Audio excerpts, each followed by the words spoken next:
SK하이닉스가 인텔의 낸드 사업 부문을 10조 3천억 원에 인수했습니다. 이로써 SK하이닉스는 낸드 플래시 시장에서 단숨에 2위로 뛰어오를 수 있을 것 같고, 장기적으로 보면 메모리 반도체 부문 경쟁력도 강화할 수 있을 것 같습니다. 장기적으로 보면 그렇게 예상됩니다만 모르죠. 10조 원이라는 엄청난 돈, 향후 반도체 사업의 미래 확실한 건 없습니다. 다만 주력 사업에 이렇게 집중하는 모습, 저는 박수를 보냅니다. 반면 이런 투자는 어떻습니까? 2014년 현대차그룹이 삼성동에 위치한 한국전력공사의 부지를 인수했죠. 당시 인수 대금이 10조 5,500억 원이었습니다. 3.3제곱미터당 인수 가격이 4억 원 좀 넘었는데, 그때는 정말 비싸게 샀다고 했지만 지나놓고 보니까 땅값이 계속 올라서 지금은 꼭 그렇지 않을 수도 있다는 말들이 나오고 있죠.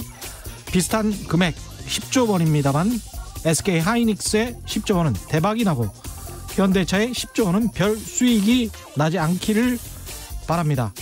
역시 부동산 투자해야 돈 번다는 사회적 믿음이 깨져야 혁신 기술, 혁신 기업이 우후죽순 쏟아지는 제대로 된 자본주의가 되지 않을까 하는 바람 때문에 그렇습니다. 부동산 투자가 최고의 합리적 투자가 되는 세상, 자본주의 결코 좋지 않습니다. 네, 안녕하십니까. 세상에 이익이 되는 방송 최경련의 경제쇼 출발합니다. 저는 진실탐사 엔터테이너 최경련입니다. 유튜브 오늘도 함께 갑시다.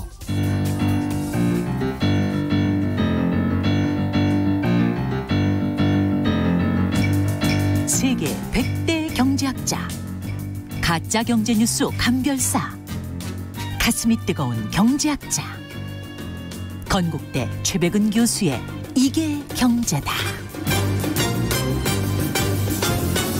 네, 경제 고수만의 탁월한 식견과 통찰력으로 경제 이슈를 분석하는 이게 경제다. 최백은 건국대학교 경제학과 교수 나와 계십니다. 안녕하십니까? 네, 안녕하세요. 예.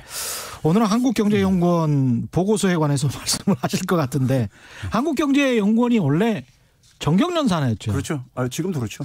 지금도 그렇습니까? 예. 뭐 자체적으로 뭐 정경련으로부터는 돈을 안 받고 뭐 이런 이야기 안 했어요? 옛날에? 제가 볼 때 독립할 수 있는 저건 아닌데요. 아, 그래요? 능력이 안 되는다고 생각합니다. 정경련도 사실 그 국정농단 스캔들에 연루가 돼서 예. 그때 해체하겠다. 그래. 뭐 이런 이야기 하지 않았었습니까? 뭐 삼성과 그 현대차 같은 경우는 탈퇴를 했죠. 예, 아직 복귀했다는 말은 못 들어봤고 그랬는데. 예. 나머지 남은 기업들이 그냥 버티고 있는 것 같습니다. 그래서 정경련은 그때 국민에게 한 약속은 그냥 흐지부지 되는 건가요? 그때 해체하겠다고 했으면. 그렇죠. 그냥 뭐 본인들이 그 정경련 여기 여의도에 그 회관 있잖아요. 그렇죠. 예, 새로 지었었잖아요. 그 재산 만만치 않습니다. 아, 본인들 가지고 있는 땅도 많고. 예. 예. 그리고 뭐 그런 것도 있겠지만 하여간 뭐 정경련이라는 데가 사실은 그 박정희 시대 때 사실 만든 거였었고. 그렇죠. 예. 예. 그리고 이제 그러니까 소위 재계 특히 우리나라는 재벌 중심 경제 체제다 보니까. 예. 재벌들과 정부하고 어쨌든 간에 이런 소통 창구 역할을 했었던 거죠. 일본식의 왜 경단련이라고. 그렇죠. 경단련이라고 했죠. 똑같은 모습이었잖아요. 예. 근데 이제 그게 이제 긍정적으로 볼 때는 어쨌든 간에 이제 뭐 산업 정책을 추진하는 과정에 있어서 어떤 정부의 정책과 그다음에 기업의 역할 이런 파트너 이런 이제 긍정적인 점도 있는데 수십 년 동안 그렇게 해왔습니다. 예. 근데 이제 뭐 부정적으로는 굉장히 어떤 정경유착의 또 다른 어쨌든 간에 상당히 부정적인 어떤 측면도 역할을 해왔었죠. 몇 번이나 있었죠, 사실 정경련이. 그렇죠. 예. 매번 큰 사건이 있을 때마다 뭐 사실 거의 다 정경련이 직간접적으로 개입이 되어 왔었죠. 맨날 반성한다고 하고 이번에 국정농단 때는 해체하겠다고까지 했는데 그렇게 말만 하고 해체할까 싶었는데 또 해체 안 하더라고요. 오늘은 뭐 구구 단체에다가 뭐 돈도 지원한 걸로 당시에 그러니까 이게 그랬었잖아요. 예. 사실 그건 어떻게 보면 선진 국가에서는 그렇게 되면 존재가 불가능합니다. 그러니까 여론을 불법 행위를 그렇죠. 예. 정치에도 여론을 조성을 해서 민주주의를 파괴하려고 했던 그렇죠. 행위잖아요. 그건 선진 국가에서는 굉장히 엄중하게 처벌합니다. 그러니까 사실 근데 우리나라가 정부가 물렁해 보이는지. 일단 그래서 이제 정경련은 여전히 있고 거기에서 이제 한국경제연구원은 본인들 그 사이트 가보면 독립적인으로 열심히 해보겠다 뭐 이런 식으로는 나와 있더라고요. 근데 어떻게 지금 운영되고 있는지는 모르겠습니다만은 한국경제연구원은 최근에 이제 정부의 국가 채무 비율에 관해서 굉장히 좀 비판적으로 써놨네요. 예. 근데 그 얘기 하기 전에요. 예. 그 KBS에서는 보도가 나갔는지 모르겠는데요. 예. 지난 주말에 워싱턴에서 예. IMF하고 세계은행이 연차총회를 했었습니다. 원래 가을에 연차총회를 해요. 파이낸셜 타임즈에도 아주 크게 나왔었던. 예. 근데 KBS에서 뉴스에 보도 나갔습니까? 나가지 않았을까요? 그러니까 예. 저는 좀 못 들은 것 같아가지고. 나갔을 텐데 예. 아마 그 정도로 중요하게 나가지는 않았을 겁니다. 예. 제가 검색해 보니까 대부분 언론들에서 외면을 했더라고요. 근데 이제 파이낸셜 타임즈라고 하면 여러분 잘 아시겠지만 이코노미스트나 파이낸셜 타임즈는 세계 경제 언론을 주도한다라고 보시면 되는데. 그렇죠. 뭐 그 파이낸셜 타임즈에서 보도를 하든 안 하든 예. IMF하고 세계은행이 지금 그러니까 2차 재확산이 이루어지는 지금 엄중한 상황 속에서 예. 거기서 모임을 갖고 어떤 메시지를 내놨는가는 굉장히 중요한 어쨌든 간에 그렇죠. 가치가 있는 뉴스잖아요. 굉장히 크게 나왔습니다. 외신에서는. 예. 예. 근데 이제 그게 이제 국내 언론들은 이제 외면을 이제 보도를 외면을 대부분 주요 언론들이 외면을 하더라고요. 그 뉘앙스가 아주 큰데 말이죠. 그렇죠. 예. 근데 이제 거기 이제 이 파이낸셜 타임스에서 그 제목을 어떻게 뽑았냐면은 예. 긴축의 장례식. 그랬죠. 예. 네, 이렇게 뽑아놨습니다. 예. 긴축 장례식을 치렀다. 예. 네, 이렇게 했거든요. 근데 이제 거기에 이제 초청받아서 이제 그 안에 이제 그 발표자 중에 하나가 그 국내에도 많이 알려진 이제 학자인데 여성 학자인데 예. 하버드 이제 교수면서 지금 이제 세계은행의 수석 경제학자로 있는 예. 칼맨 라인하트라고 있죠. 예. 금융위기 때 굉장히 이제 맞습니다. 이름을 많이 유명세를 탔던 예. 분이죠. 예. 예, 나이도 굉장히 좀 이제 한 60대 중반 정도 넘어가고 있는 걸로 알고 있는데. 예. 남편분도 맞습니다. 경제학과 교수세요? 예. 근데 이 양반이 그런 얘기를 했어요. 지금 이렇게 팬데믹이 이렇게 지금 지속되고 창궐하는 상황 속에서 우리가 도대체 뭘 할 수 있느냐. 재정 투입하는 거 이게 뭘 할 수 있느냐. 예. 이런 이제 질문을 던지면서. 그렇죠. 그러면서 뭐라고 했냐면 지금은 전쟁을 수행하는 중이다. 그렇습니다. 그러면 예. 일단은 전쟁에서 이겨야 되지 않느냐. 그렇죠. 예? 그리고 예. 그것을 재정 투입한 것을 어떻게 상환할 건지는 나중에 그거는 이제 앞으로 이제 해법을 찾을 문제다. 그렇죠. 이런 식으로 이제 아주 직설적으로 표현을 했어요. 근데 이게 세계은행, IMF, 그다음에 미국 재무부 다 나서서 이렇게 이야기를 하고 있단 그렇죠. 말입니다. 그래서 IMF에서 이제 올해 지금 추정을 한 게요. 예. 올해 투입한 재정 부양이 어느 정도겠냐면 11조 7천억 달러요. 이게 전 세계 GDP의 12%입니다. 엄청나군요. 예. 예. 그러니까 그렇게 지금 투입들을 하고 있는데 우리나라에서는 지금 뭐냐면 재정 투입하는 거 가지고 예. 딴지들 걸고 있고 이렇게 거기에 대해서 그거 하고 있는데 예. 그러니까 지금 말 그대로 그거예요. 그러니까요. 지금 뭐 최근에 전 유승민 전 의원도 뭐 페이스북에다가 뭐 예. 재정에 포퓰리즘 구한다 그러는데 저는 뭐 그거 안 하고 뭘 할 수 있는지 거꾸로 좀 물어보고 싶어요. 본인이 만약에 기재부 총리라든가 대통령이면은 긴축하자는 거 아닐까요? 긴축은 하지 말고 이제 긴축에 관련된 정책은 한동안 이게 장례식 이미 한 거다. 예. 그렇게 지금 세계 경제학자들은 다 선언을 하고 있는 건데. 그러니까요. 예. 지금 이 상황 속에서 예. 지금 그러니까 경제 생태계 연결망이 다 끊어지는 상황 속에서 연결망 속에서 정부가 그렇게 나서가지고 그나마 그걸 소비를 부양해가지고 억지로 그걸 지금 이어지고 일 수밖에 없는 건데. 아니면 법인세 인하 같은 거 하자는 이야기죠. 법인세 인하나 예. 뭐 만약에 이제 그런 식으로 표현을 하자면 다 그런 정책들만 나오는 거겠죠. 세금을 그렇죠. 인하를 해야 된다. 또 트리클 다운 이펙트처럼 낙수 효과를 기대해서 뭐 기업들에게 이번에 지금 한국경제연구원의 그 보고서에도 그런 이야기 나오지 않습니까? 기업들에게 뭐 경쟁하기 좋은 환경 예. 항상 나오는 말인데 예. 저는 이런 말이 나올 때마다 정말 궁금한 게 있어요.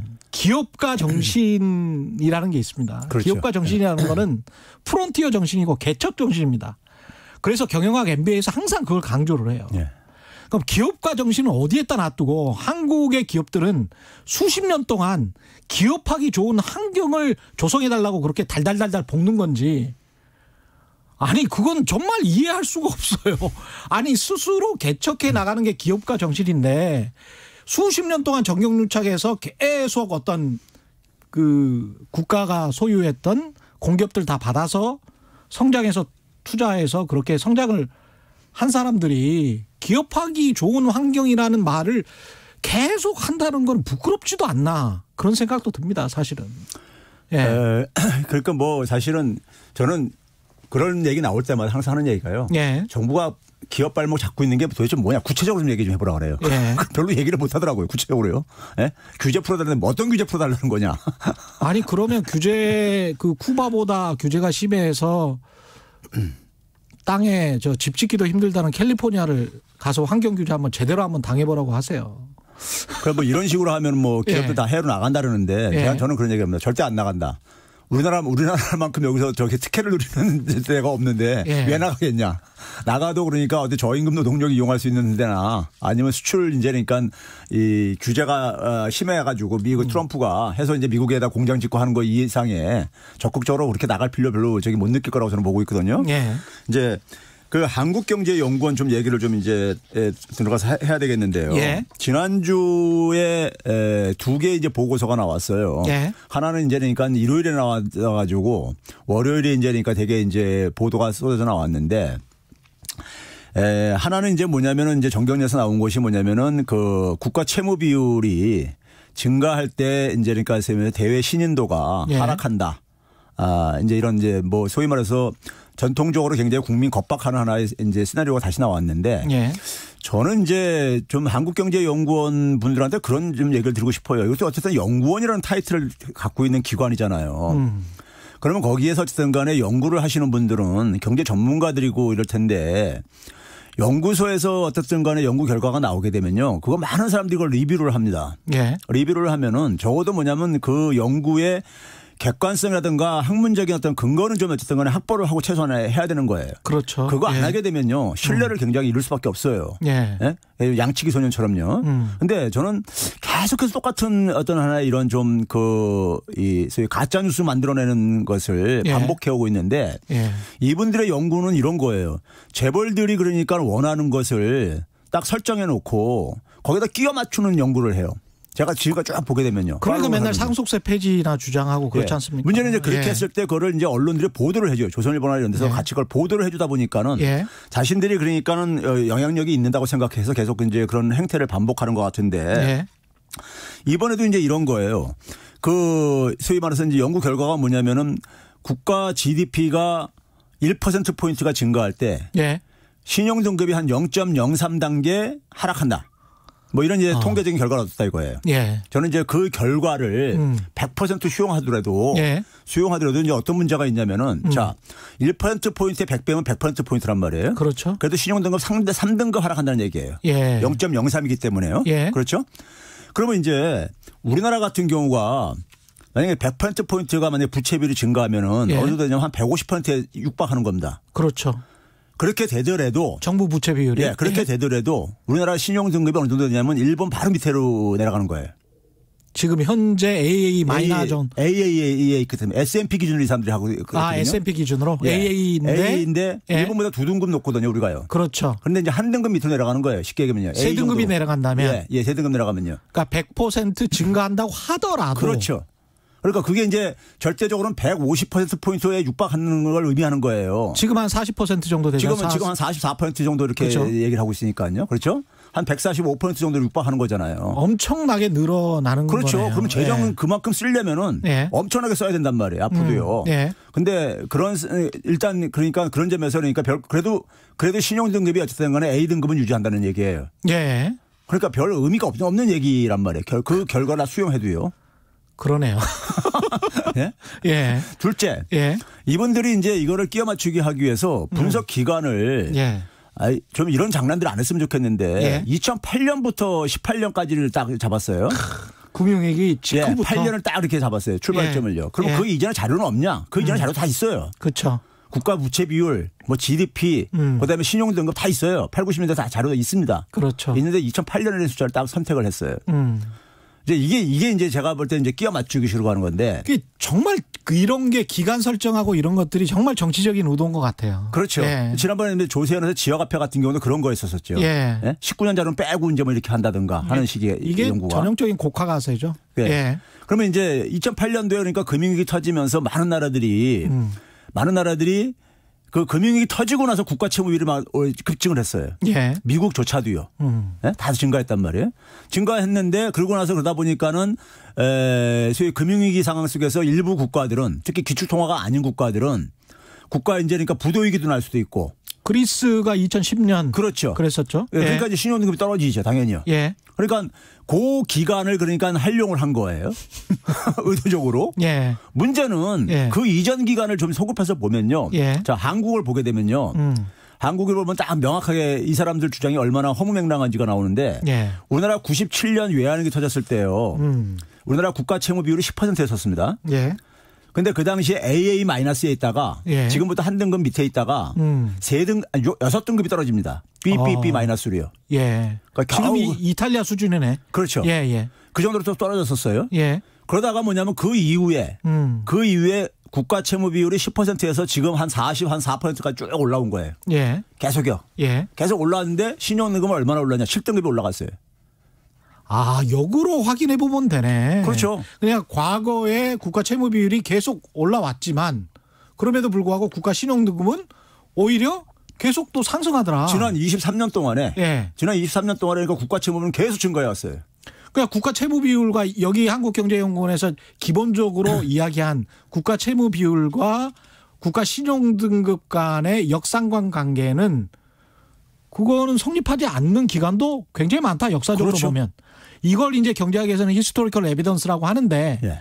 역사적 사례가 이렇게 정반대 사례가 있는데도 불구하고 전혀 제시를 안 해버린 거네. 그렇죠. 그리고 본인들이 원하는 딱 그 기간 예. 2008년부터 이렇게 보면 그럴 수도 있다라고 그렇죠. 해서 그 기간에 영향을 많이 받은 국가들이 많이 있을 수가 밖에 없단 말이에요.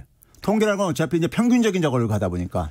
이거는 그 사회학을 공부하신 분들은 잘 아시겠지만 결과를 미리 산정을 해놓고 추정을 해놓고 그다음에 기간을 설정하면 이렇게 됩니다. 그렇죠. 그 제가 그래서 그런 거예요. 진짜 나쁜 짓입니다, 이건. 목표를 설정해놓고 끼워 맞추기 싫어한다 이거예요. 예. 의도를 가지고요. 예. 그러니까 이런 연구를 하게 되면요. 아무리 그러니까 이 뭐 정경련을 대변한다 하더라도 예. 이렇게 하면 신뢰를 잃어버려요. 예. 신뢰를 잃어버리게 되면 그다음부터 그러니까 누가 이걸 쳐다보려고 하겠어요.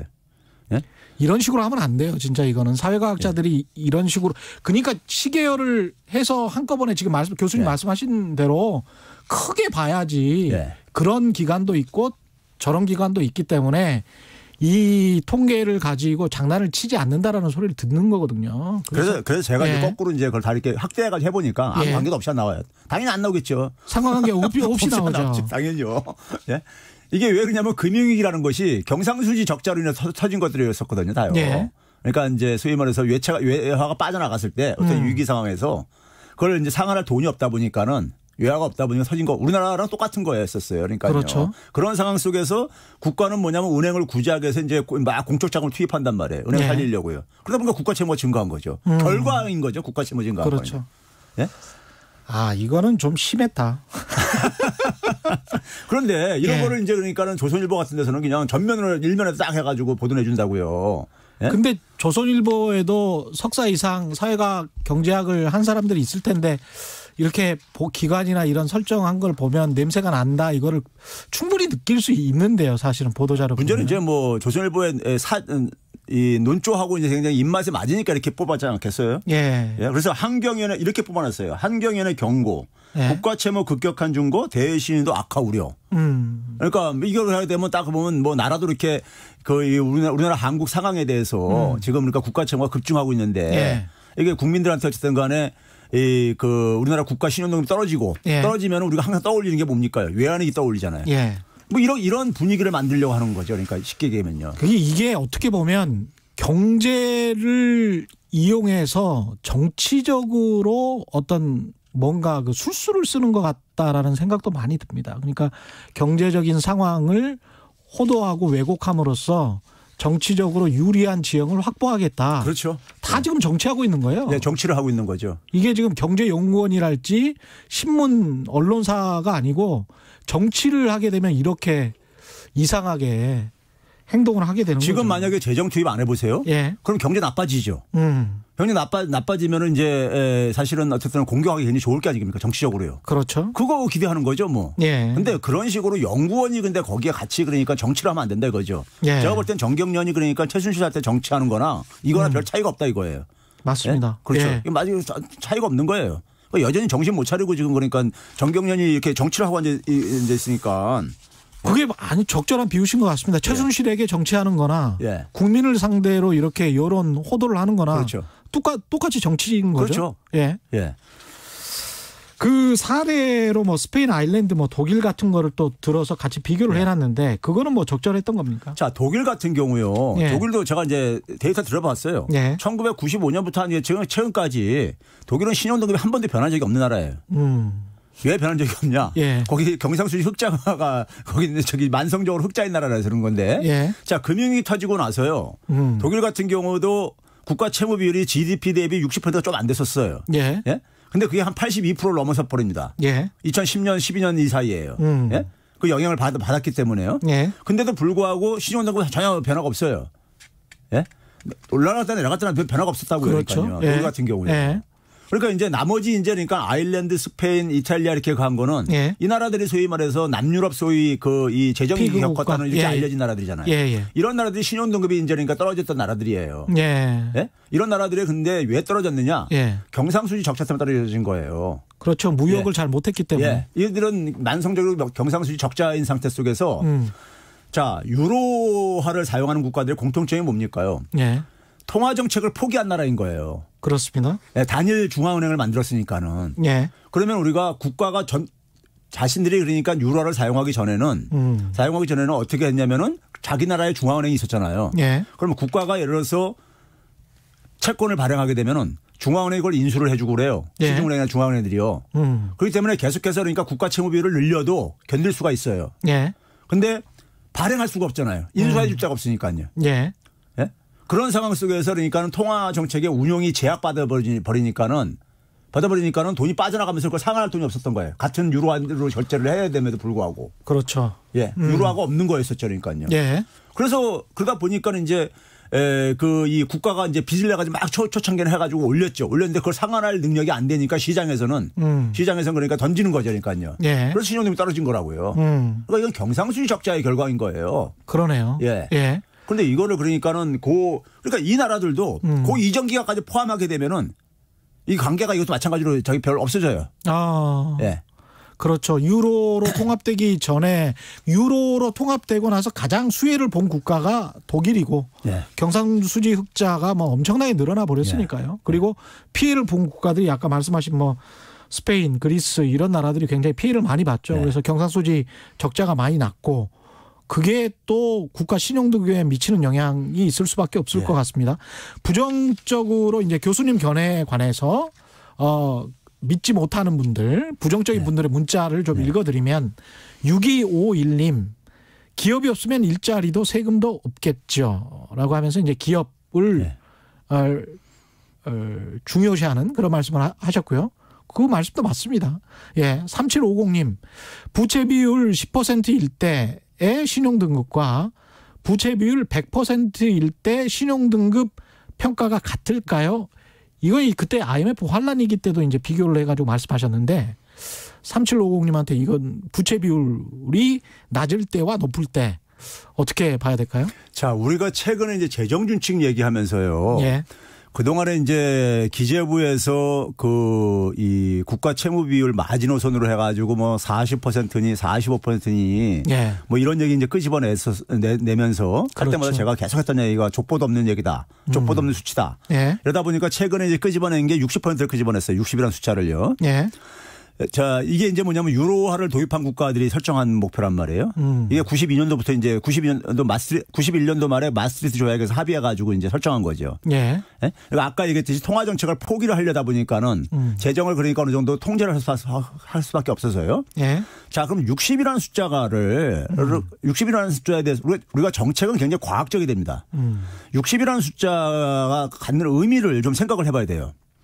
자, 60이라는 숫자는 뭐겠습니까? 60%까지는 국가 채무가 그러니까 괜찮다는 얘기 아니에요. 예. 그렇죠? 예. 그러니까 국가 채무가 그냥 무조건 내가 부정적으로 생각하면 안 된다는 겁니다. 예? 그렇다면은 그다음에 생각해야 될 건 뭐냐?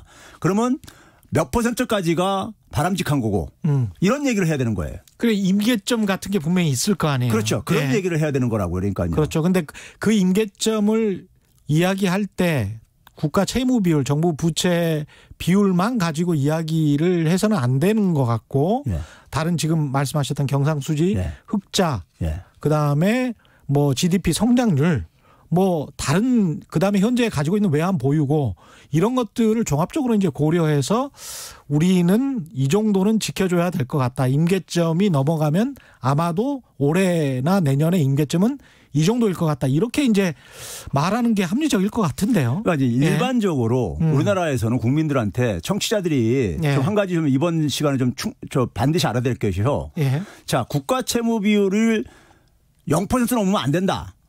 이런 얘기로 그러니까 다들 많이 생각하는 경향들이 있어요. 국가 채무는 그냥 그러니까 기본적으로 악이다 생각하는 게 있어요. 부정적으로 그러니까요. 대부분은 아니고 상당수의 국민들은 그렇게 그러니까 그렇게 세뇌를 시켜놨어요. 예. 근데 아까 얘기했듯이 60%까지 60% 이내에서 관리를 하라는 얘기는 60까지는 괜찮기 때문에 그렇다는 얘기 아니에요. 쉽게 얘기하면요. 그렇죠. 자, 그럼 예. 우리가 이 경제학에서 어느 정도가 우리가 적정하냐에 대한 연구들이 있을 게 아니겠습니까요? 예. 그렇죠? 이거는 그러니까는 국가가 파산한다는 거 관계없이 어느 정도가 그러니까 경제에 그러니까 바람직한 저거냐 이런 이제 연구들이 있어요. 그렇죠. 그럼 경제학에서 바람직한 것의 기준은 뭐냐? 주류 경제학에서 그것도요. 예. 뭐냐면은 성장입니다. 가장 중요한 개념은요. 그렇죠. 예. 자원 배분의 효율성의 척도가 성장이기 때문에. 예. 아까 기업 강조하신 분도 똑같은 생각입니다. 지금. 그러니까요. 성장이죠. 자, 성장에 그러니까 국가 채무비를 증가할 때 경제 성장에 그러니까 부정적으로 작용하느냐 긍정적으로 작용하느냐. 그렇죠. 이거를 되게 초점을 맞춰요. 그렇습니다. 그럼 여기에 대해서 최근 금융위기 이후에 이 팬데믹이 있기 전까지 지난 한 10년 넘게 연구들이 굉장히 많이 나와 있어요. 수십 편이요. 맞습니다. 그 수십 편의 연구 결과를 보게 되면요. 대개가 90% 안팎까지는 괜찮다는 게 컨센서스가 이렇게 연구가 돼 있어요. 국가 채무 비율이. 예. 예. 그러니까 그 90% 정도까지는 괜찮다가 90% 넘어서게 되면은 성장에 부정적으로 작용한다 이거예요. 이건 국가 파산하고도 관계없는 거예요. 성장에 부정적으로 영향을 미친다 이거예요. 예. 예? 그러면 우리가 그런 걸 가지고 이제 얘기를 해야 되는 거예요. 그러니까요. 성장에 부정적으로 영향을 미치는 이유는 국가 채무 비율이 너무 그 정도 한 90% 100% 정도에 달하면 이자 나가는 비용도 굉장히 많을 것이고. 그렇죠? 맞습니다. 예. 그게 제가 그다음에 할 얘기예요. 예. 그다음에 할 얘기가 1년에 그러니까 우리가 정부가 재정을 어느 정도 이내에서 운용을 해야 되느냐. 그렇죠. 맥시멈으로 갈 수 있는 것을 마이너스 3%. 예. 재정 절차 GDP 대비요. 예. 이내에서 관리하라는 게 유럽의 이제 하나의 기준이란 말이에요. 예. 지금 30년 전에 설정한 거죠. 예. 그러면 3이라는 숫자는 어떻게 나왔느냐? 이것도 좀 우리가 관심을 가져야 되는 거예요. 그냥 무조건 되고 그거를 여기 우리가 이것을 무슨 종교처럼 받아들이지 말고요. 예. 자, 그러면 우리가 아까 앞에서 얘기했지. 개인들 한번 생각해 보면 돼요. 개인이 예. 우리가 부채도 자산이라는 이런 말이 한때 유행했었잖아요. 그랬죠. 예? 예를 들면 예. 주택에다 부동산에다 투자하려니까는 예. 빚을 낼 수밖에 없단 말이에요. 그러니까 빚을 내게 되면 우리가 자기가 집이라는 자산이 생기는 반면에 예. 거기에 부채를 끼고선 집을 취득한 거잖아요. 그래 집 가격이 올라가면 자기 자본 대비 수익률은 훨씬 더 커지는 그렇죠. 거죠. 아니 자산이라는 것이 그렇죠. 자기 예. 자본 몫이 있고 타인 자본인 부채가 구성되는 거잖아요. 그렇습니다. 예. 그래서 자산을 늘리는 방법 중에 하나로 부채를 활용한다 한단 말이에요. 그렇죠. 그걸 레버리지라고 하죠. 기업이든 예. 가게나 기업들도 많은 부채를 활용하는 거예요. 예. 차입을요. 예. 자, 그럼 우리가 부채가 그러니까 개인들 같은 경우는 어느 정도가 적당하냐 했을 때 자, 부채가 증가를 해가지고 자기가 자산을 증가시켰어요. 예. 그래서 자산 가치가 증가했어 그래가지고요. 그러면 그걸로 인해 가지고 사람들이 기분 좋아가지고 우리 집 집값이 올랐대. 내가 투자한 주식 가격이 올랐대. 그러면 그날 뭘 합니까? 아버지가 그러니까 우리 고기 사 먹죠. 삼겹살 파티 한번 하자. 아니고 소고기 정도 사 먹지 않겠습니까? 뭐 이렇게 한단 말이에요. 그러니까요. 예. 이게 소비를 증가시켜요. 그게요. 예. 증가시키는 효과. 그걸 흔히 경제학 자산 효과라고 하죠. 예, 부의 효과. 반면에 부채가 증가하게 되면 원리금 상환 부담이 증가하죠. 예. 원리금 상환 부담이 증가하게 되면 자기 일정한 소득에서 그렇죠. 그걸 뺀 가처분 소득이 줄어들죠. 그 허리띠 졸라 매야 됩니다. 그렇죠. 그럼 예. 소비를 줄여야 되죠. 그러니까. 그렇죠. 그걸 갚으려면요. 예. 그게 이제 그러니까 소위 말해서 경제 성장에 부정적 작용하는 측면이 있단 말이에요. 그러면 기업들 같은 경우는 생산을 줄이게 되고 그렇죠. 그렇게 이게 되면 긍정적인 점과 부정적인 점이 있는데 그렇습니다. 부정적인 점이 긍정적인 점을 압도할 때 그렇습니다. 이게 이제 그러니까 우리가 인계점인 거예요. 그렇습니다. 예. 국가 앞에서 얘기한 거나 우리가 이런 식으로 봐야 된다 이거예요. 그렇습니다. 예. 그러면은 우리가 이 3이라는 숫자가 마이너스 3이라는 숫자가 어디서 나왔냐면요. 자, 아까 GDP 대비 60%까지 허용한다 그랬잖아요. 예. 유럽이요. 예. 그러면 GDP가 100이라고 해보세요. 그러면 60%에 대한 부채 비용, 예. 이자 비용이요. 예.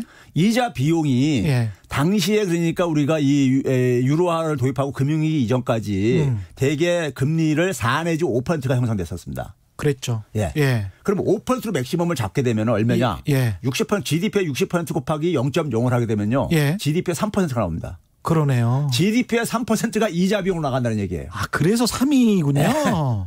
예? 아. 예? 근데 지금 어떠냐 이거. 지금은 이자 비용이 예. 제로 금리로 갔고 심지어 독일 같은 경우 마이너스 금리까지 가고 우리도 지금 국채 발행할 때 유로화 그렇죠. 발행할 지금 때는 마이너스로 발행했죠. 마이너스로 발행했잖아요. 그러니까요. 그 당시는 예. 그 당시하고 30년 전에 하고 예. 지금하고 상황이 그렇죠. 이자 비용이 달라졌다 이거예요. 예. 물론 성장률도 달랐지만 이자율도 달랐다 이거예요. 그렇죠. 당시에 유럽은 뭐냐면 이자율이 잠재 성장률보다 더 높았던 때였었어요. 예? 그렇기 때문에 그걸 굉장히 엄격하게 그랬던 거예요. 예. 그래서 최근에는 뭐냐면 유럽연합 내에서도 그거 저기 바꿔야 된다. 예. 왜 상황이 바뀌었으니까요.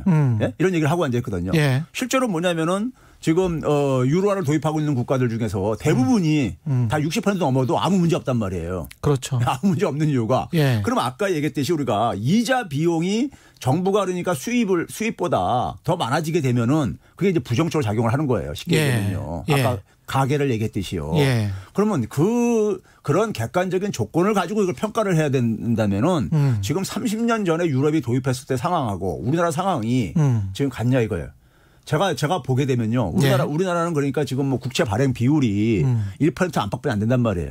국채 발행 비율도 낮군요. 그렇죠. 예. 지금 우리나라 저기 뭐 3년물, 5년물, 한 뭐 10년물 이렇게 했을 때 보게 되면 한 1% 안팎뿐이 안 된단 말이에요. 예. 그래도 우리나라 명목 성장률로 더구나 수입은 이거는 뭐냐면 GDP는 때 명목 GDP입니다. 예. 물가 고려 안 한. 그렇죠. 그렇죠. 왜 예. 돈 갚는 거야 그냥 우리가 일반적인 화폐 단위로 갚는 거니까요. 그렇죠. 명목 GDP는 여전히 지난 10년 동안에 보게 되면 한 4.5% 나와요 우리나라가요.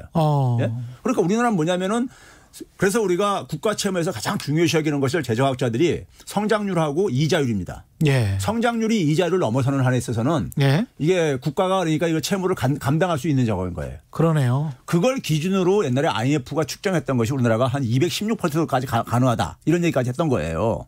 아, 그렇군요. 예. 예. 더군다나 국가 채무는요 사실상 원금 상환 의무가 없어요. 원금을 상한 뭐 100% 하고 그냥 0%로 지내는 나라는 없잖아요. 아니 만기가 예. 돌아오면 그거 다시 그러니까 재발행하면 되는 거거든요. 근데 재발행하는 때 이렇게 초저금리면 오히려 굉장히 유리한 환경이잖아요. 지금 일본이 그래서 건드린 거예요. 예. 일본이 그렇기 때문에 그렇게 많이 발행해도 이자 비용이 안 나가니까요. 그렇죠. 예, 일본도 예. 마이너스 금리 지금 뭐 0%에다가 10년물 국채를 0%에다 맞추고 앉아 있으니까요. 예. 목표 금리를요. 예. 지금 수년째. 그러니까 이자 비용이 안 나가는 거예요. 그러니까 견딜 수가 있는 거예요. 예? 원금은 그냥 우리가 계속해서 지속시킬 수가 있으니까요. 예. 그렇죠? 자, 그러면 이제 그런 상황 속에서 우리가 60이라는 숫자와 3이라는 숫자의 정체를 좀 알고서는 그럼 30년 전에 유럽에서 도입한 걸 지금 우리는 30년 이후에 더는 유럽 경제하고 한국 경제는 다른데 예. 이거를 그러니까 인제서 돌입하겠다고 재정 준칙을 지금 하고 있는 것이 예. 세계적인 지금 추세에도 안 맞을 뿐만 아니라 예. 과학적이지가 않다 이거예요. 제가 얘기하는 건요. 정책은 과학이어야 됩니다. 예? 이건 이데올로기에 대해서는 안 되는 거예요. 정책이라는 것은요. 예. 근데 우리는 뭐냐면 그냥 보수 언론들이 그러니까 국가 채무는 굉장히 부정적인 이미지로 가는데 예. 우리가 국가 재정의 역할 중에요. 우리가 반드시 그러니까 우리가 치안이나 군대처럼 이런 국가가 해야 될 역할에도 투입하지만은 예. 또 어디다 투입을 해야 되냐면요. 미래 성장 동력을 만들기 위해서 공공투자도 해야 되고요. 그렇죠. 그다음에 소득 재분배를 위해서도 해야 되고요.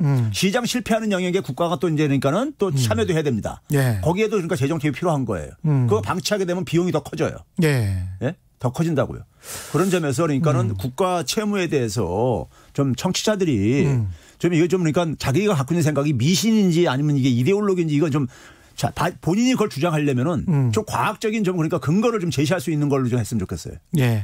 원창희님 같은 경우는 국가 부채 비율 중 D2의 금액이 그러니까 뭐 한국전력 같은 공기업까지 포함한 그런 금액이 한국과 비슷한 경제 규모의 나라와 비교해 주시고 아주 구체적으로 쓰셨습니다. 대한민국의 D2 금액이 얼마인지 궁금합니다. 그래서 이제 IMF 공고 아닌 D1 기준은 완전하게 이해를 했습니다. 다행이시네요. 이제 완전히 정부는 안전하구나 이거를 이해를 하신 거예요. 근데 이제 정부 플러스 공기업 그다음에 이제 D2 금액 플러스 D3 금액을 넣으면 어떻게 되는지요. 이렇게 이야기를 하셨는데요. 이거는 제가요. 예. 제가 하도 이제 이런 질문 많죠. 많이 받아요. 예. 많이 받아서 제가 제 이제 SNS에다가 그 이제 정부의 국가 재정 적자하고 그다음에 국가 채무라는 거하고 국가 부채라는 또 용어가 있어요. 그렇죠. 이게 좀 조금 다 다릅니다. 제가 그걸 이제 그러니까는 설명을 제가 이제 올려놨어요. 그걸 이제 하도 이제 그런 질문 받고 그래가지고요. 그렇죠. 그래서 궁금하신 분들 자세한 분들 거기 들어가서 보셔도 되는데 제가 간단히 설명하면 이렇습니다. 우리가 이래서 아까 우리가 1년 단위로 죄송합니다. 자, 재정이라는 것은 국가의 살림살이잖아요. 살림살이 때문에 만약에 예를 들어서 1년 동안에 내가 이제 수입보다 지출을 많이 하게 되면은 내 살림살이가 적자가 되는 거잖아요. 그렇죠. 그게 이제 국가 차원에서 보면 재정 적자인 겁니다. 근데 그러니까 제가 작년까지 제가 이제 이 부채가 한 100이 있었어요. 근데 올해도 그러니까 적자로 운영을 해가지고 살림을 적자로 운영해서 한 50이 더 증가했어요. 그럼 올해 말에 되면 내 개인의 부채가 150이 되는 겁니다. 그러니까 부채라는 것은 이게 그러니까 누적적인 개념인 거예요. 적자라는 것은 그러니까 그 순간에 어떤 개념인 거고요. 일단 그러게요. 그다음에 채무하고 부채가 좀 다른데요. 채무는 뭐냐면요. 반드시 상환해야 되는 겁니다. 상환해야 되는 돈이에요. 그렇죠. 반드시. 우리가 그래서 주택담보대출을 받았어. 그럼 반드시 상환해야 되잖아요. 자동차를 그러니까 대출금 받아서 이렇게 했어요. 구입자금을요. 상환해야 되잖아요. 근데 만약에 내가 이제 자영업을 하는데 내가 사람을 고용을 했어요. 고용을 했는데 이 사람이 이제 월말 되면 이제 임금을 줘야 되잖아요. 근데 아직 임금은 안 나갔어요. 월말 가면 이제 이렇게 해야 되지만 그렇죠? 이게 바로 부채입니다.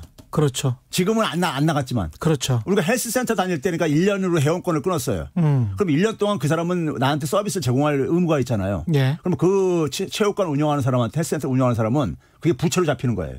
채무는 아닙니다. 돈이 그렇죠. 안 나가기 때문에. 그럼 마찬가지로 국가 채무를 왜 중앙정부하고 지방정부 거만 이렇게 하고 IMF에서 정부가 반드시 상환해야 되는 돈으로 이렇게 못을 박아놨냐면요. 자, 일반 사람들이 그래요. 공기업 부채, 그다음에 4대 연금 이런 것들, 이런 것들도 굉장히 많이 정부가 어쨌든 간에 부담금을 지고 있는 건데 왜 포함 안 시키냐? 그거 그렇죠. 포함시키면 그러니까는 돈이 엄청나게 채무가 증가하는 걸로 이렇게 돼 있단 말이에요. 부채가요. 채무가 아니라요. 자, 그러면 이런 겁니다. 공기업이 갖고 있는 부채요. 공기업은 시장 활동을 하는 경제 조직입니다. 그렇죠. 그러면 공기업이 예를 들어서 그러니까는 경영을 잘해가지고 자기가 그걸 다 상환할 수도 있는 것이고요. 그렇죠. 못할 수도 있고 이런 거예요. 그러니까요. 그러니까 잠재적인 부채인 건데 이걸 확정을 못 시켜요.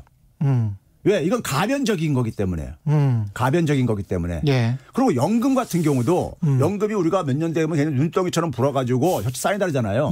그것도 그러면 우리가 중간에 뭐 합니까? 가끔 연금 개혁 같은 거 하잖아요. 그렇죠. 그럼 또 상황이 바뀔 수가 있는 거예요. 그렇죠. 그렇기 때문에 이게 확정되지 않은 거기 때문에 정확하게 추계를 할 수 없다 해가지고 해가지고 이게 확정되지 않은 부채이기 때문에 포함을 안 시키는 거예요. 근데 이제 원창희님 같은 분의 이런 궁금증이 제가 MBA를 할 때 가장 도움이 됐던 개념 중에 하나가 스탁과 캐시플로우의 개념인데 그 미래 시점의 스탁 그러니까 미래 시점의 자산 있지 않습니까? 미래 시점의 부채를 그대로 현 시점의 자산과 또는 현 시점의 캐시플로우와 등가로 비교를 하면 항상 이런 걱정을 그렇죠. 하게 되는 거죠. 그렇죠. 이렇게 걱정을 하면 어떤 기업이나 어떤 가게도 존재할 수가 없습니다. 그렇죠.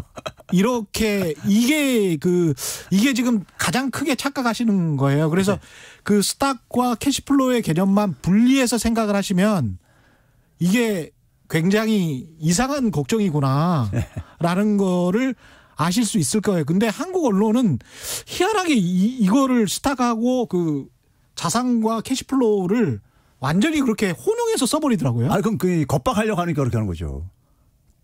그렇게 하면 기업 활동도 할 수 없고 가게가 뭐 월급 벌어서 어떻게 운영을 할 수가 없어요.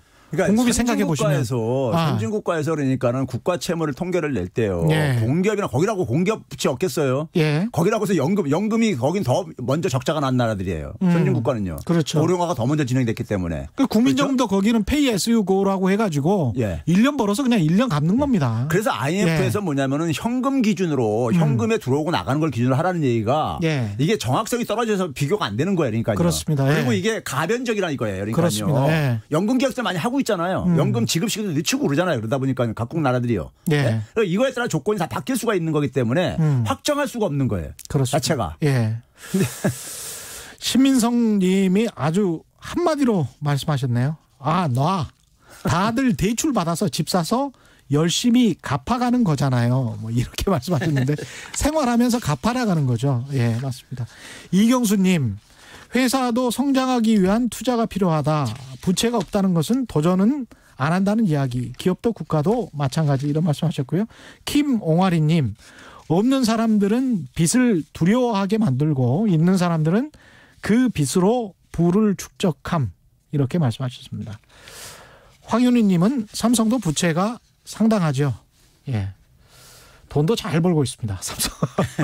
예. 근데 한국이 무역수지 로 지금 돈을 올해도 한 60조 원 정도는 버는 거 아닙니까? 그렇죠. 지금 예. 어쨌든 간에 한 해에 우리가 한 700억 달러 이상 경상수지 흑자를 내고 있는데 예. 이게 거의 그러니까 제가 볼 때 구조화될 가능성이 높아요. 일본이 경상수지가 흑자가 지속되고 있는데 그렇죠. 왜 그러냐면 일반 국민들이 약간 좀 오해하는 것이 경상수지 흑자하고 무역수지 흑자는 같은 개념은 아닙니다. 무역수지 흑자는 경상수지 흑자의 일부분인 거죠. 그렇죠. 그리고 이제 우리나라 국민들이 이제 부자가 되면서 해외에다 많이 투자를 하잖아요. 주식 투자도 하고. 그걸로 벌어들인 돈들. 금융 투자도 하고. 그것도 벌어들인 돈인 거예요. 그렇습니다. 무역만 해서 돈을 벌어들인 돈이 아니죠. 그렇습니다. 금융 투자에서도 돈을 벌어들이잖아요. 그런 것까지 다 포함되는데 갈수록 그 부분이 많아집니다. 그렇죠. 부자 국가가 될수록. 축적된 자산이 많기 때문에. 그래서 경상수지 흑자는 지속될 가능성이 굉장히 높아요. 향후에도 그러니까요. 그 얘기는 뭐냐면 외환보유고는 계속 축적이 될 가능성이 높다는 얘기인 겁니다. 당분간은요. 그런 점에서 이제 그러니까는 우리가 기본적으로 이 대외 신인도가 우리가 높게 평가받는 이유는 대외 신인도에서 가장 중요한 거는 제가 누차 얘기하지만은 투자자 입장에서 한번 생각을 해보세요. 은행에서 그러니까 대출 받을 때 어떤 기준을 주는가, 대출해 주는가. 저 친구가 나한테 그러니까 제대로 이걸 상환할 수 있겠는가 없겠는가. 이거예요. 가장 중요한 거는요. 그렇죠. 그래서 저 친구가 그러니까는 일정한 소득이 매일 얼마만큼 있어. 그리고 굉장히 고소득자야. 그리고 자산도 많은 것 같아. 그렇죠. 그러면 대출해 가십시오. 그렇죠. 간단 말이에요. 그런 것처럼 국가도 마찬가지인 거예요. 한국에 투자했을 때 내가 투자한 돈을 안전하게 회수할 수 있겠는가 없겠는가. 이거 기준인 거예요. 가장 중요한 거는. 근데 이제 아직도 그 허리띠 졸라매야 된다라고 하는 그 강박관념 중에 이런 또 통계를 모르고 생각하시는 분들도 있는 것 같아요. 무역수지 흑자가 우리가 나기 시작한 게 사실은 80년대 중반에 그 3조 호황 빼고는 그전에는 이유죠. 그전에는 완전히 다 적자였어요, 우리나라가. 70년대, 60년대 한번 보십시오. 계속 성장만 했지. 맞아요. 전부 다 적자였어요. 전부 다. 엄청난 적자를 안고 있다가 외환위기가 난 거예요. 그리고 외환위기 난 이후에 무역수지는 계속 흑자였어요. 그렇죠. 그 통계를 한번 가만히 보세요. 그래서 30년 동안 누적된 흑자액이 어느 정도인지, 그 전에 30년 동안에는 얼마나 누적 적자가 심했는지, 그 이후에 한국 경제 체질이 좀 바뀐 거죠. 그러니까 무역수지 적자가 누적된 결과가 외환위기였던 거예요. 그렇습니다. 그러니까 돈들이 빠져나갈 때 그걸 갚을 돈은 결국 뭐냐면 우리가 무역을 해서 벌어들인 돈들인데 그게 이제 그러니까 계속 적자를 보다 보니까 한국은행의 외환보유고도 거의 바닥으로 치달았고 그런 상황 속에서 이제 터진 거죠. 못 갚아서요. 또 한 가지 한경련 자료 하나 좀 연구 하나 결과 소개를 하죠. 시간이 가니까요.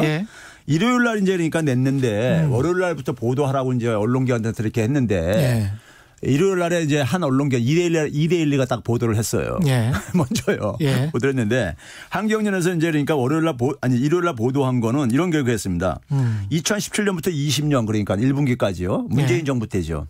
문재인 정부 기간 동안에 GDP 대비 국가 총 부채 비율의 증가폭이 25.8%로 8%포인트로 OECD 28개 국가 중 2위다. 이렇게 이런 게 이제 제목을 달아서 냈어요. 속도가 너무 빠르다. 그렇죠. 아니 뭐 이 속도 2위라 이거예요. 그러니까요. 근데 이제 이걸 이제 그러니까는 이런 타픽 이런 발표를 들었을 때 네. 일반 국민들이 볼 때는 여기 이제 국가 총부채 비율이라고 했지만은 여기 정부 부채로 되게 생각할 오해할 가능성이 크잖아요. 그렇죠. 예. 그래서 2대1로 그렇게 뽑아놨어요. 2대1로 뭐라고 했냐면은 GDP 대비 국가 부채 비율 증가폭 OECD 2위 이런 제목을 뽑았어요. 총자 빼고선요. 그렇죠. 예. 자, 그러면 근데 이게 뭐냐면 총 부채 비율이라는 게 한 나라의 총 부채 비율이라는 게 정부도 부채가 있지만 가계도 있고 기업도 있고 막 이렇게 있단 말이에요. 그렇죠. 이걸 다 합친 거예요. 그렇습니다. 예. 다 합친 비율을 얘기하는 거예요. 다 합친 비율이 원래 여기가 이제 한 43개 국가를 이게 이제 국제결제은행의 자료를 이용한 건데 예. 국제결제은행 홈페이지 들어가면 이게 들여다볼 수 있는데요. 예. 43개 국가를 이렇게 41개 국가 43개 국가를 대상으로 하는데 거기 OECD 회원 국가가 30개 정도 돼요. 예. 제가 카운트 해보니까요. 예. 30개 국가 중에서 우리나라 칠레 다음으로 되는 거 맞습니다. 25.8%포인트가 증가한 거는 예. 전체는. 예. 그런데 문제는 뭐냐면 절대적인 수준은 절대적인 그러니까 총부채 비율은 예. 첫째가 우리나라가 30개 국가 중에서 20위예요. 여전히 굉장히 낮은 편이고. 예. 그리고 문재인 정부 들어서 25.8%포인트나 증가했다는데 그 증가한 것의 그 기여도를 보게 되면요. 예. 민간 부분이 한 74%는 그 민간 부분이 한 4분의 3은 민간 부분에서 증가한 거예요. 4분의 3이 민간 부분 네. 가계와 기업에서. 가계에서 기업. 특히 뭐냐면 기업이 한 60% 증가한 거예요. 그럼 뭐 그거는 그러니까 이거를 근데 문제는 뭐냐 이렇게 왜 그러면 이런 걸 잡았느냐 총부채 비율이라는 것을 예. 환경연에서 이렇게 이제 의도가 있다는 얘기예요.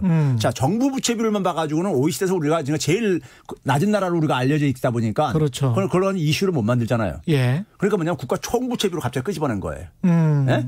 끄집어냈는데 이게 그러니까 언론에서 보도를 어떻게 쓰냐면 국가 부채 비율을 이렇게 하듯이. 근데 사람들은 정부 부채 비율과 국가 총부채 비율을 구분을 못해. 그러니까요. 거의 그렇게 이미지화 시키죠. 국가자가 예. 들어가니까요. 예. 못해요. 예. 국가 부채 비율은 우리가 상식적으로 알다시피 그동안 계속 얘기했듯이 OECD에서 가장 건전한 나라란 말이에요. 예. 예? 건전한 나라고. 그런데 결국 들여다보니까 기업 부채 비율이 그동안 증가한 거고 예? 기업 부채 비율이 주도를 했던 거란 말이에요. 예. 그런데 그거를 그러니까는 국가 부채 비율로 어쨌든 간에 그걸 이미지화 시켜버린 거죠. 예. 이것도 제가 볼 때니까 한경연이 굉장히 그러니까 의도가 섞인 걸로 합리적인 의심을 할 수밖에 없다 이거예요. 이것도 일종의 정치네요. 그렇죠. 제가 그러니까 계속 정치를 한다는 게 연구원이 어떤 목표를 설정하고 거기다 끼워 맞추기식으로 이렇게 만들면은 이게 정치죠 이게. 이게 무슨 연구예요. 말장난일 수도 있고 과거에 미국 공화당이 상속세가 원래 영어로 에스테이트 텍스 아닙니까? 그렇죠. 그래서 자산가들만 내는 텍스인데 세금인데 그걸 데스 텍스라고 해가지고 사망세로 이름을 바꿨어요. 그러니까 사망만 하면 누구나 다 내는 걸로 생각을 해요. 그리고 한국에 있는 분들도 지금 한국 분들도 사망만 하면 내가 상속세 내야 되는 거 아니야 이렇게 생각을 하는데 대략적으로 잘 분배를 해 놓으시면 한 30억 정도까지는 저 자녀분들 있고 그러시면 세금 거의 안 냅니다. 근데 30억 정도의 자산을 가지고 있으신 분들이 많지는 않잖아요, 우리가. 근데 사망만 하면 상속세를 내는 것처럼 사람들이 느끼는 거죠. 이거는 굉장히 큰 말장난인데 그런 식으로 이제 단어를 바꿔버리는 것들.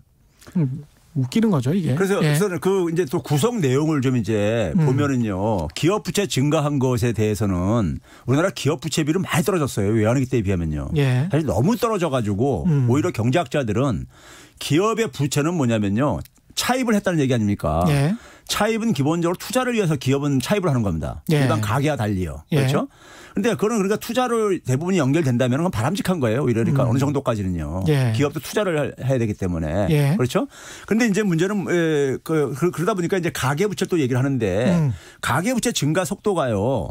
물론 문재인 정부에서 소위 설정한 소위 가계부채 총량제라는 것을 지키지 못한 건 있습니다. 그 신용대출이 많이 늘었어요. 많이 늘었어요. 늘었는데 그래도 박근혜 정부 때보다도요. 한 2분의 1뿐이 안 돼요. 그때는 여전히. 주택담보대출이 많이 늘었고. 그렇죠. 그러니까 그 당시에 이제 2014년도부터 그러니까는 박근혜 정부 끝날 때까지 한 연 12%포인트로 이렇게 연 10%로 증가했는데 문재인 정부에서는 6% 밑으로 좀 떨어졌어요. 그래서 여전히 높은 거죠. 여전히 경상 이 소득보다는 증가율보다 높다 보니까는 간데. 가계부채 증가율은 좀 조심해야 된다. 오늘 말씀 감사하고요. 지금까지 최백은 동국대학교 경제학과 교수와 함께했습니다. 네, 감사합니다. 고맙습니다. 지금까지 세상이 이익이 되는 방송 최경영의 경제쇼였습니다. 고맙습니다.